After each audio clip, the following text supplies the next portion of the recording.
বালুরঘাটে আত্রেই নদীতে নবনির্মিত বাঁধের সিঁড়িতে ধস নামল। জলের চাপে সিঁড়িতে ধস বলেই অনুমান করা হচ্ছে। বাঁধ তৈরিতে লোহার রড তা ব্যবহার করা হয়নি বলে অভিযোগ স্থানীয়দের। অভিযোগ, পাথরের ওপরেই ঢালাই করেছে নির্মাণকারী সংস্থা। এলাকায় ব্যাপক আতঙ্ক রয়েছে। ঘটনাস্থলে সেচ দফতরের আধিকারিকরা জলের চাপ কমাতে স্লুইস গেট সেটা খুলে দেওয়া হয়। 2023 সালে আত্রেই নদীর জল ধরে রাখতে স্বল্প উচ্চতার বাঁধ তৈরি করা হয়। শুষ্ক মৌসুমে এই অবস্থা, তাহলে বর্ষাকালে কি হবে, এই প্রশ্ন আতঙ্কিত স্থানীয়দের।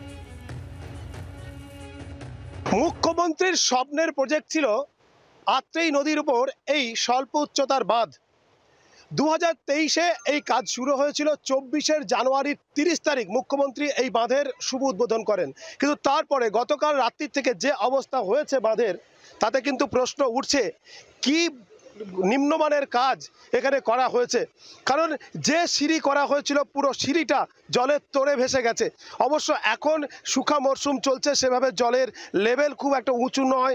তারপরেও যেভাবে বিশাল অঞ্চল জুড়ে ভাঙন হয়েছে, কংক্রিটের সিঁড়ি কার্যত ধুয়ে নিয়ে গেছে নদী, তাতে কিন্তু প্রশ্ন উঠছে যে কি নিম্নমানের কাজ এখানে করা হলো। এই সংক্রান্ত বিষয়ে সুকান্ত মজুমদার একটি টুইটও করেছেন।